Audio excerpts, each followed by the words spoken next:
this is not amateur night. These kids study this for months and months and months. And this, would you welcome Leonard Waxdeck? Yeah. Leonard.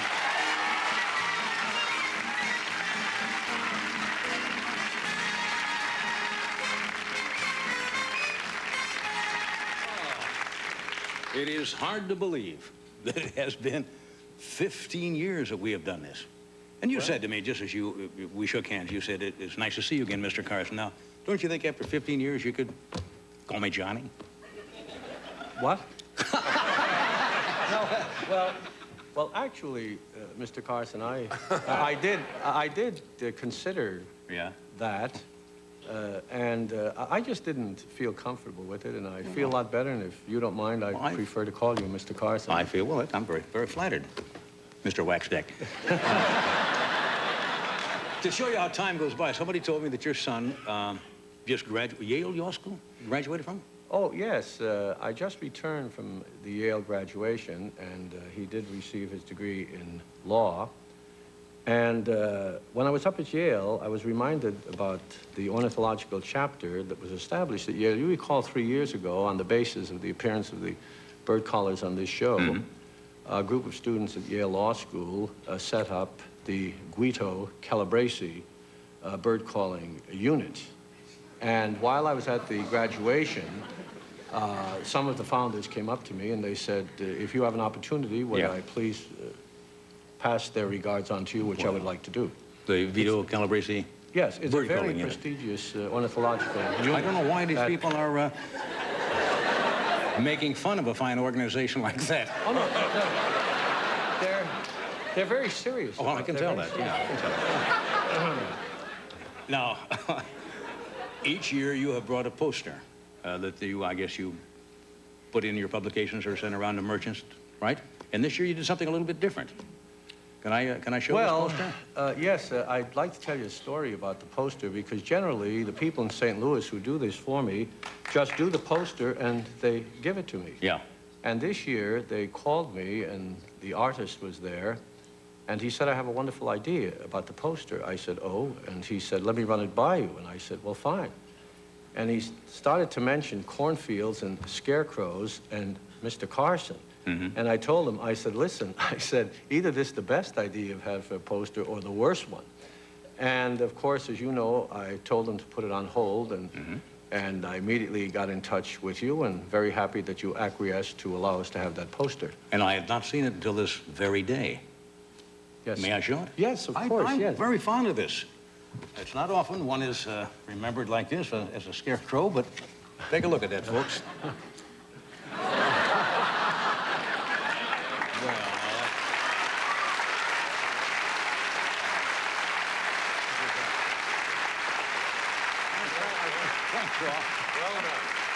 I'm going to have that framed and put in my office. It's an honor that comes to few people.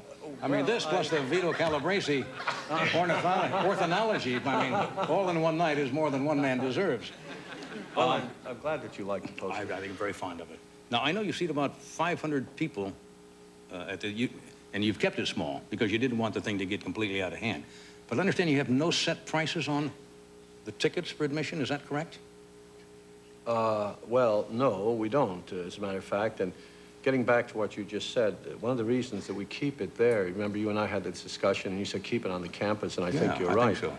About the prices, the way we work it, really, it's a little unusual. It's invitation only, and it's by donation. And it's generally the people that are invited are people that live in Piedmont. And we've had, this year, for example, we've had some pretty interesting donations for a pair of tickets, anywhere from $1,000 to $25 a pair. Oh, I see. And are they seated in a better area if they're... Oh, no. It's first come, first seated. Yes. So they could give you $50 or $1,000? Well, yes, and we've had that range. So this is local Piedmont. Suppose somebody came to you from outside Piedmont. Just theoretically, and said, somebody came from outside of Piedmont and says, Mr. Waxdeck, I'd like to make a contribution of $5,000. You mean they don't live in... They don't live in Piedmont, but for five big ones. Well, I'm talking Sanford P. Chase, I think, as picture. Well, Mr. Carson, you see, what the questions you've asked me is very difficult because We're concerned about policy and tradition. And How about 10,000? well, no. No,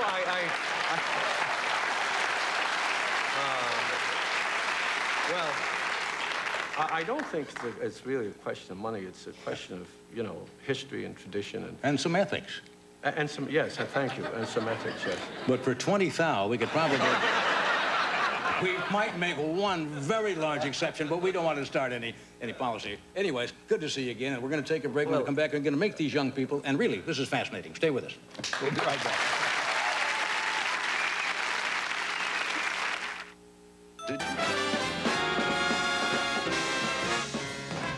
Okay. Now, we should point out... We should point out before these youngsters come out here that these are not just casual imitations. These kids take a lot of time during the year. They really study, and I imagine listen to tapes, go in the field sometimes. So these are really authentic. Well, yes, and you, of course, being an ornithologist, you've recognized the authenticity of the call. Absolutely. Takes a hard bird caller to put one by me. So let's start right off and get going here. Well, our first caller is a junior. He's the recipient of the prestigious Rensselaer Award in Science and Mathematics. He's a member of Hadra Ha, and he plans to be in Israel as a recipient this summer of the Bronfman Fellowship Award. I would like to introduce Joe Fendel. Okay, Joe Fendel.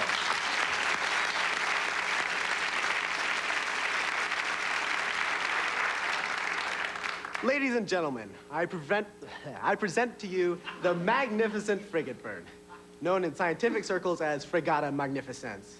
The magnificent frigate bird lives in Hawaii and along the Pacific coast. It's a very large bird with a wingspan that can reach up to 8 feet long. It has night black plumage and a very distinguished forked tail. It also has the annoying habit of stealing all its food from the mouths of other birds. In fact, the only food that it hunts for itself is these tiny, helpless, newly hatched baby turtles running for the sea. Oh. And the last sound that these baby turtles hear right before they're swallowed is...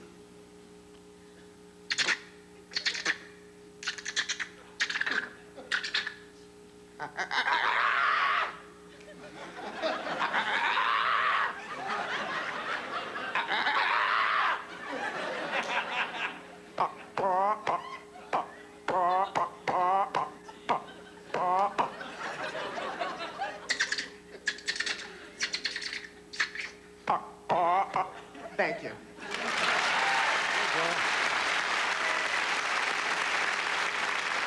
Joe Fendel. Okay, Joe.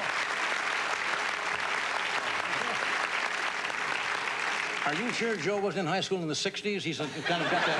Oh, no. He's a little carry over there. He's only a junior. Oh, okay. All right. Now, we got a duet, I understand, coming up. Yes, the duet, both girls are seniors. They're both veteran callers.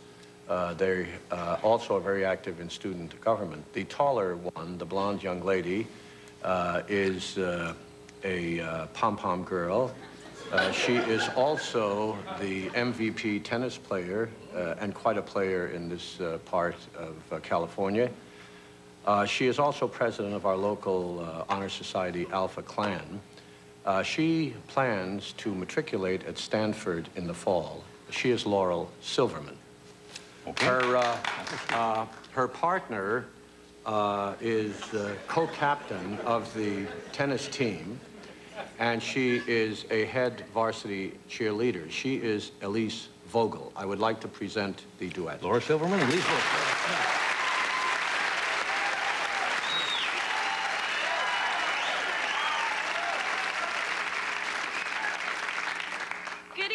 The Manx shearwater, more formally known as Puffinus puffinus, is a black bird with long, slender wings, complete with white lining. She inhabits Hawaii and New Zealand. Her diet consists of squid, crab, and fish. But it's her captivating call you can't resist. The moment you've all been waiting for. She sounds like this.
What an interesting double date those girls would make. Wow. Okay. Moving along here. Our next caller is a senior. He's a veteran bird caller, very active in sports, and he is a lifelong member of the California Scholarship Federation. I'd like you to meet Scott Schwartzoff. Scott?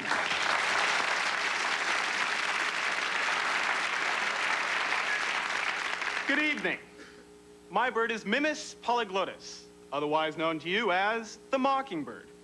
The mockingbird exists across the United States in several areas and is the state bird of 5. The mockingbird, as its name implies, is an excellent mimic, and on warm summer nights may be heard singing its song.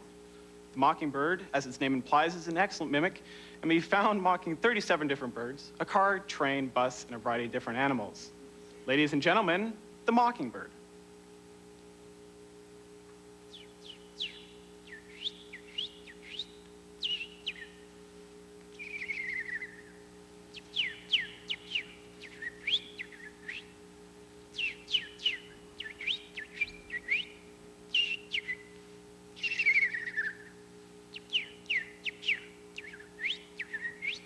Thank you. Now,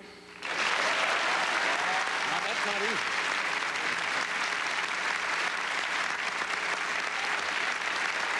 Okay. Next. Our next caller is a senior and veteran caller. She's been with us for 3 years. She's active with the school yearbook. She is active in school musicals. She sports a 4.0 grade point average, and she expects to matriculate at Yale University in the fall. I would like you to meet Kirsten Strotz. Kirsten?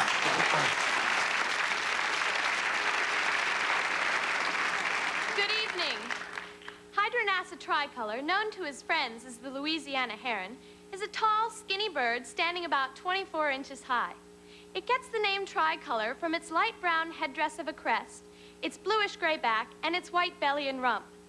The heron's beak is long, pointy, and sharp, perfect for stabbing little fishies in the shallow waters of the Louisiana bayou. The heron nests in a group called a heronry. If you disturb them, they might sound like this.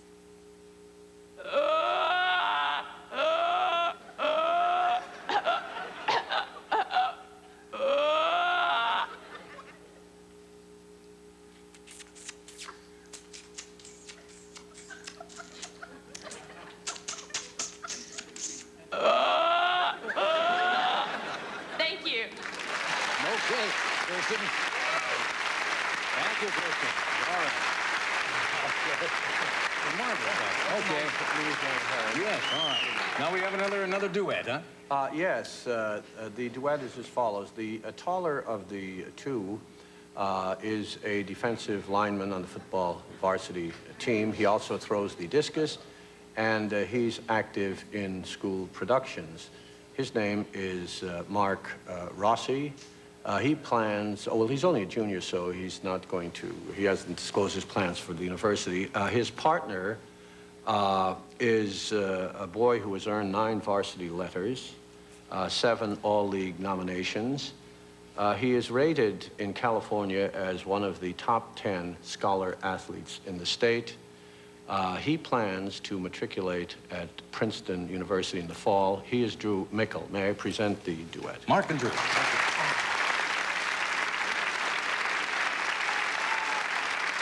Good evening. The black-footed albatross, scientifically known as Diomedes nigripes, Or in more common circles, the goonie bird is a white bird, with a 12-foot wingspan, black-webbed feet, a white belly, and is indigenous to the Antarctic region all the way north of the tropics. basically the southern hemisphere, It makes a beautiful mating call. which sounds exactly like this.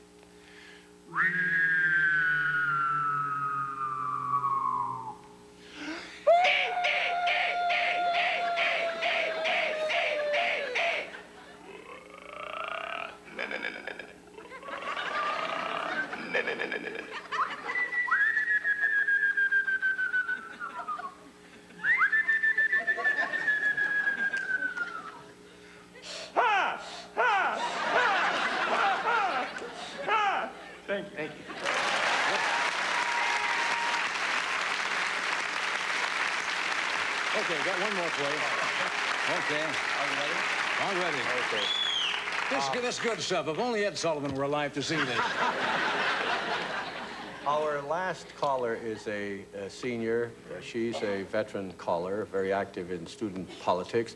She's quite an accomplished violinist and a varsity swimmer for 4 years. Her plans are to matriculate at Columbia in New York in the fall. I would like you all to meet Ritu Mukherjee. Ritu.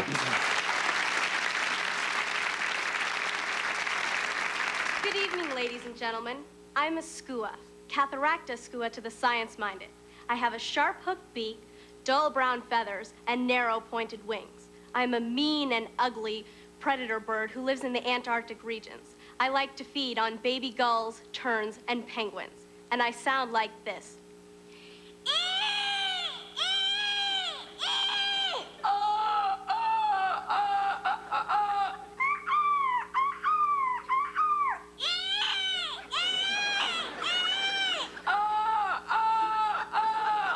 Thank you. Now we're going to have them all come out.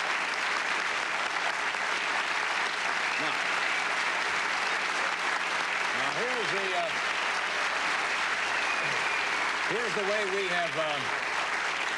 Here is the way we have always ended this presentation every year. We wondered what it would have been like if all of these birds had gathered together at the same place at the same time. So on the count of 3, we're going to have all of these youngsters do their call as they did before at the same time.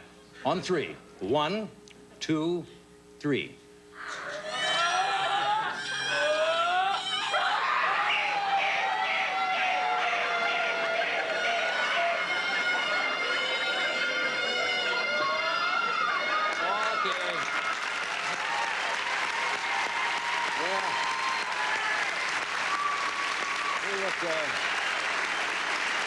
As I said every year, as I say every time you're here, we look forward to this every year, and these youngsters are a fine representation of Piedmont High School, and we thank you for being with us again. Well, we'll see you next year. Thank you, sir. It's a pleasure. Thank you. Thank you. We'll see you all. We'll be back in a moment. Thank you, Dan. You've never...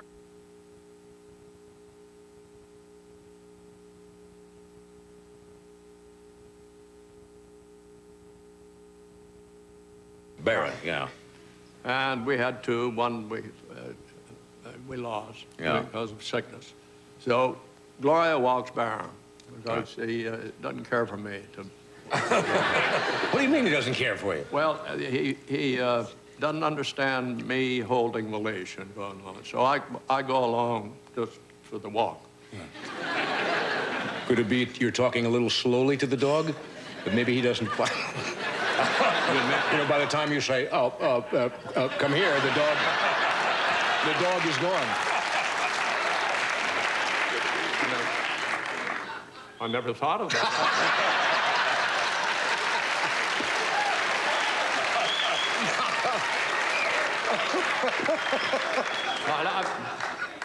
I'll ask him about it.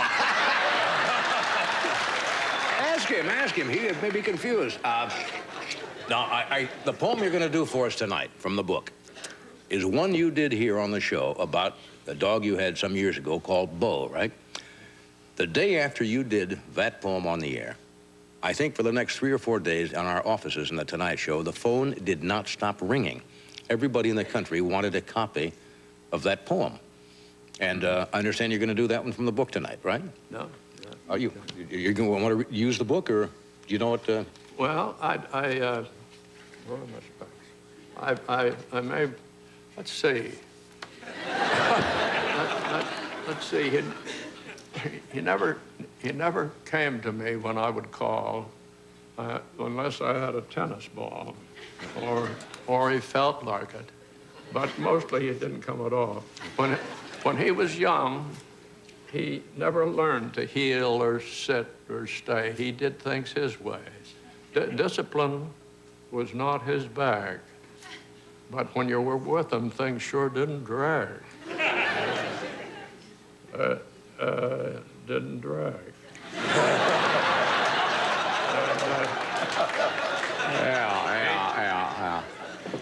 He'd dig up a rose bush just to spite me, and when I'd grab him, he'd turn and bite me. He bit lots of folks from day to day. The delivery boy was his favorite prey. The gas man wouldn't read our meter. He said we had a true man-eater. And he set the house on fire, but the story's long to tell.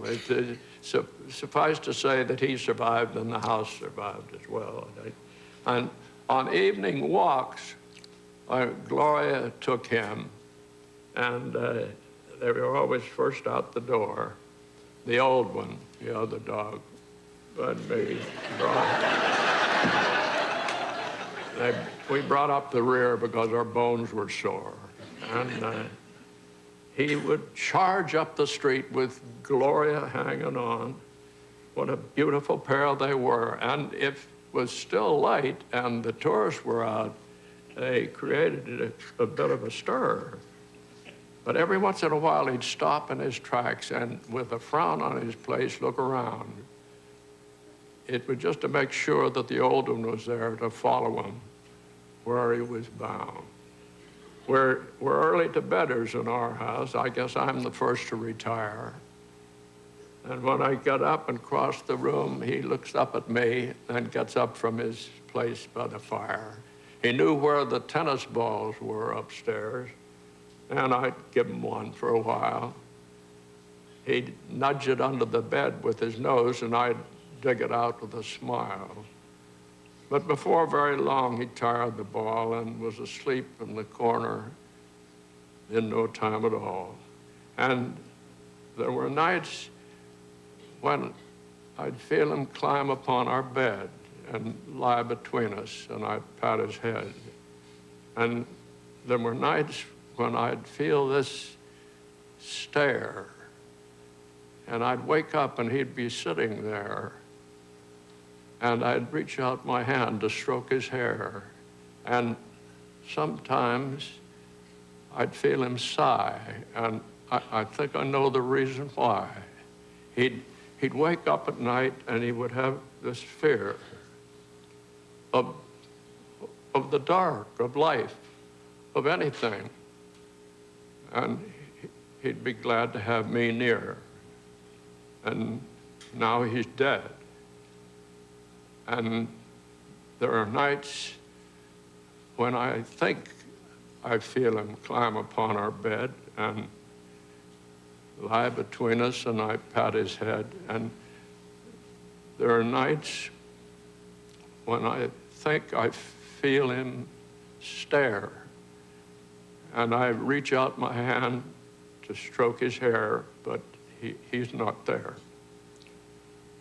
So, how I wish that wasn't so.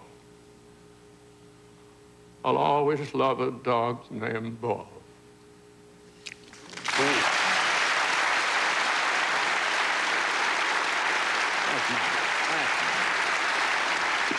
I'm glad you did that again. Now, that's one. It's a charming book. It is a, thank you, Jim. I'm glad you did that. But that is a charming book. It's called Jimmy Stewart and His Poems by who else? Jimmy Stewart. I thank you for coming again tonight. It's always a great pleasure. Well, it's wonderful, and thank you again, Johnny. Oh. Yes, you started this with me and gave me the chance. Well, you can just send me some of the royalties. Thank you, Jim.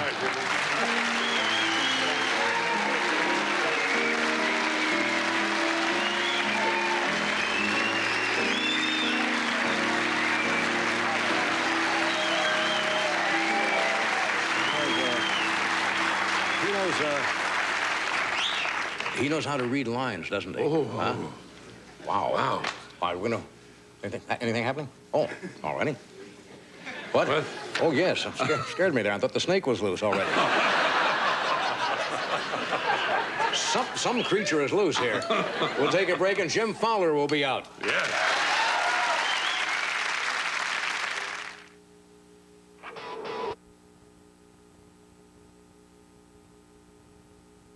Fowler is the host of Mutual of Omaha's Wild Kingdom television series. Tomorrow he'll be appearing at the Feast of the Beast, a benefit for the Boise, Idaho Zoo. Would you welcome Mr. Jim Fowler?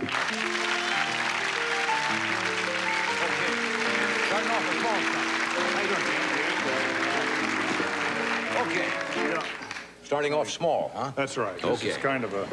I know you don't like me to bring things out either in sacks or in Well, you know, boxes. you never know. Yeah. You know, after Jimmy Stewart, a guy who obviously respects all forms of life, in a way, I hate to show some of these creatures that we have tonight because these are not necessarily the most attractive members of the animal world. Well, not everything can be Bambi, you know. I'm going to start off with this one, and we've got some paper towels back there because you might want to help me wipe this off. That's a turtle. I want to show you something that's one of the strangest creatures I've ever seen. And you know, we've... What is that, a factory second turtle? Or Could you get a towel back there and we'll wipe him off? I wouldn't want to hurt that desk. It's such a nice cover on the desk there. Yeah. That's the weirdest turtle I've ever seen in my life. We're going to show several turtles tonight. And one of the things I want to tell you about this one is called the mata mata in South America. It lives in the Amazon rainforest. Doesn't that have to do with kill, mata? It means kill, kill. Kill, kill. Very superstitious. But the thing is, it's what you call a side neck turtle. The neck comes out of the shell like this. And it catches fish, and also it's camouflaged so that the head looks like a leaf. Yeah, it does. Very strange. And this is one of the strange forms of diversity. Where are the eyes on this turtle? Well, they're very, very far forward. Can you see right there? Oh, yeah. Oh, yeah. And that little snorkel is the thing it breathes with, but you can put your hand right there. No. No, you put your hand there, Jim. Well, it has no, yeah, I got a little of that finger missing, but it has no teeth. And the way it catches fish is to inhale the water. It sucks it in like a vacuum sweeper. Where, through the mouth? Right through the mouth, and the fish go right in with the water and then expels it. But it's not a very attractive turtle, is it? Not very attractive. It's, but, you know, we on Mutual Omaha's Wild Kingdom, we filmed a lot of these. Yeah, okay. And these are, the Indians are very superstitious about them. We'll just leave him down there. Now, is there a turtle in that box? Now we've got one to really show you here, Joe. I don't believe this is a turtle, folks. I've got somebody wanted me to put this box up here, right? If you'll put the box up, we've got my God. Wow. We've got some world records here tonight. And Ed, you may have to keep this box from moving, because I've got it. This is not easy.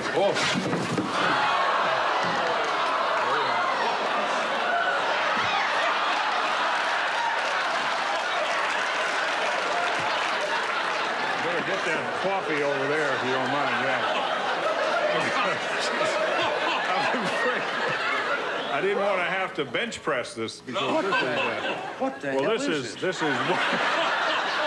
this is one of the largest turtles in the freshwater turtles in our country. It's called the alligator snapping turtle. In this country?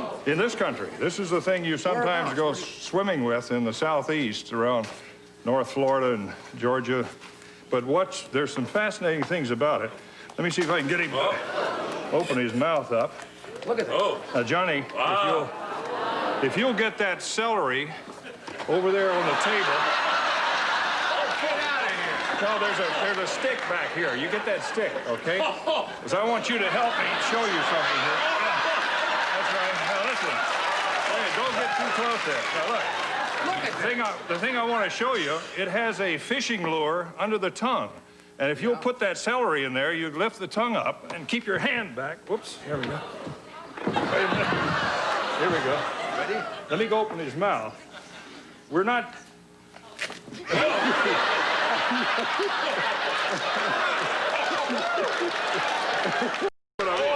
How would you like to be skinny dipping in the nude with this one?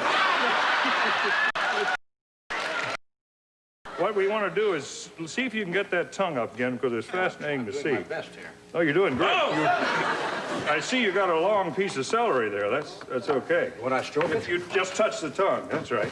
Oh.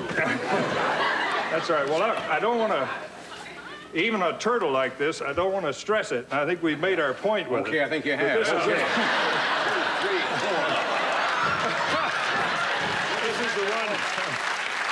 This is the one it pays to have. Okay, we're going to get rid of that because we're going to come out. We're going to set him over. Yeah. Stay where you are.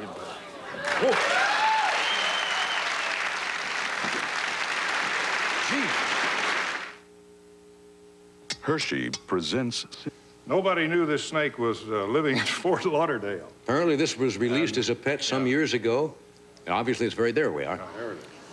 This had been living under a house, I guess nobody knows for sure how long, right? Right, no longer.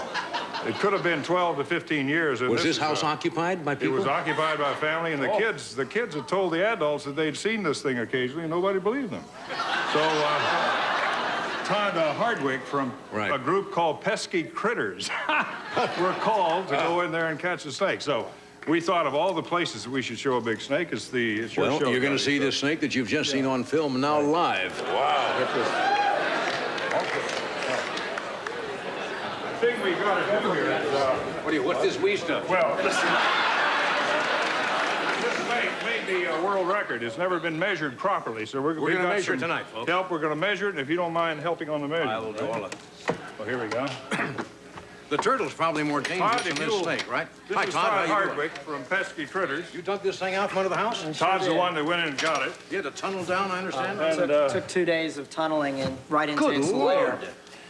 I'm going to be the head man and get over here, so we're going to have some help. Todd, if you'll get the other side, okay? What would be the weight By of the way, Johnny, this is not a very safe snake. We're going to have to handle this rather carefully. All right, so you do that. If we'll feed it out here. Wait a minute, I want to go down here.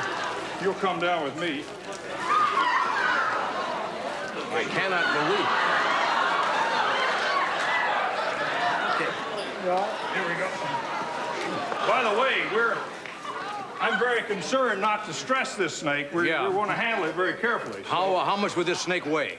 Well, it's over 200 pounds. I've never seen one. All right, let's see if we can stretch him out. Let's stretch him out, Ed, John. you hold it on the tail. Yeah, okay. This is Joe Wazalewski and John Loris down at the tail. Okay. Johnny, if you'll get... Wait a minute, we got to get the loops out of it. Straight in there. Okay,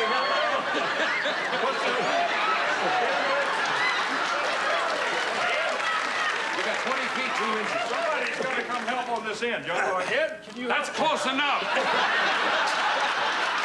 try it once again. Okay, real quick. All right. Wait a second. Working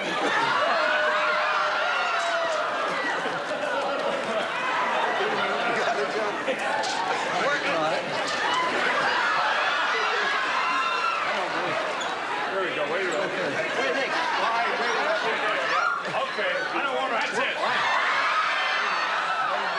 You know, when you had him out here, I had it on 20 feet, 2 inches. Okay, when you stretched him out before. I don't think we ought to stretch him anymore. I don't want to stress him anymore. It's over 20 feet. Yeah. Now, the reason we're handling that snake that way is we want to get a good measurement, because it's quite rare to see one this big. I've never seen a snake that large in my life.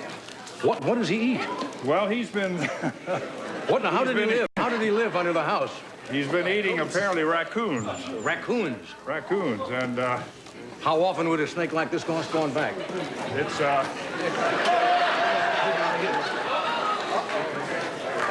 You got him? Yes, sir. This is... You can help on this if you'd like. No, thanks, Jim. Need a couple of... You guys are doing a marvelous job. Luckily. Oh, good. Okay. Anyway, the strength is incredible, obviously. It is. It really is. And Guys, thank you very much. Thank you. It's very rare. Thank you all.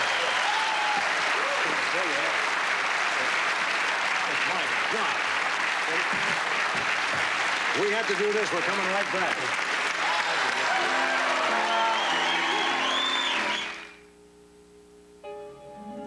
If I owned a car company, first thing I'd do is snag the biggest office.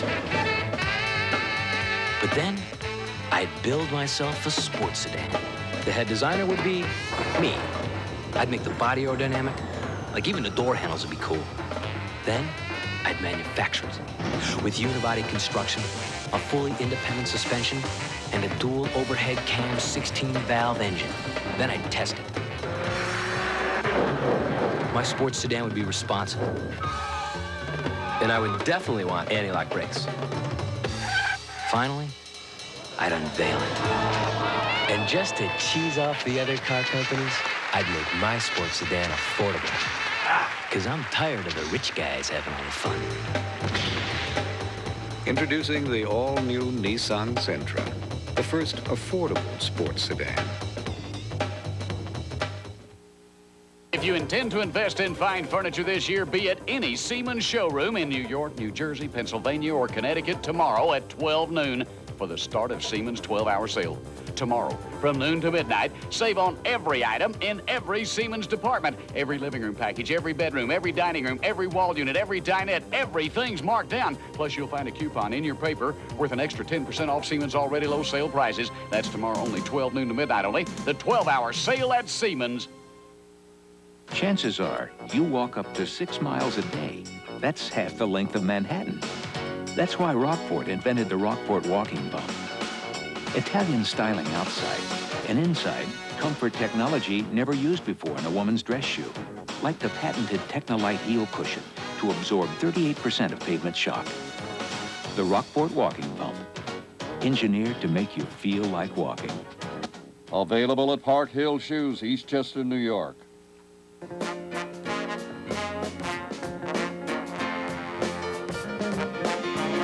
Okay. Well, we're all out of time. Now, you did pretty good because before the show we were talking in your office and you said it was about 238 pounds. I was guessing. I don't know. It was about, what, 220? 220, he said. Never seen a snake that size. Jim has the other snake with him. We thought he'd put it down here. Anyway. Inventor Walt Neschert is... Will he ever come back, do you think? He's having the cheese puffs now in the green room. And the salami, and we'll be back with us soon. This may become his second home. Yeah, sure. Good night.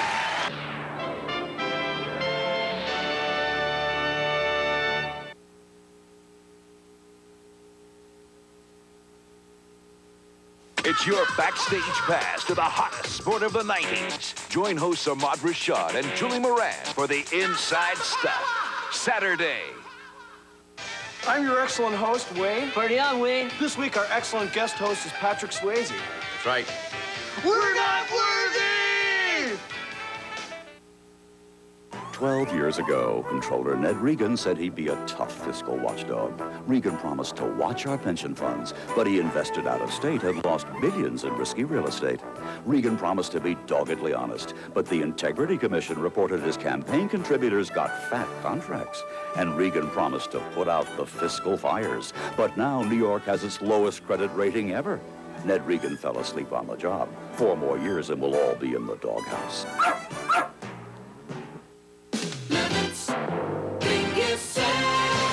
Only Levitt's could put together a sale this big. Over $200 million in brand new furniture, and everything's on sale. For example, only $1,499 buys this 5-piece sectional that includes left and right arm recliner, armless chair, corner wedge, and armless sleeper that opens into a bed at night. You'll love it at Leonard's Biggest Sale.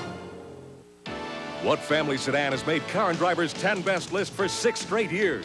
What car seats 6 and comes with a driver's side airbag? A feature Honda doesn't have. See for yourself. What car has standard air conditioning, AM/FM stereo cassette, and a powerful V6 that Honda doesn't? See for yourself. It's the Ford Taurus. And right now, save up to $2,000 with factory-to-dealer incentives and option package discounts. Who has a better family sedan value than Honda? See your tri-state quality Ford dealer. See for yourself. Exclusive interview with Bob Guccio, next Joan Rivers Show.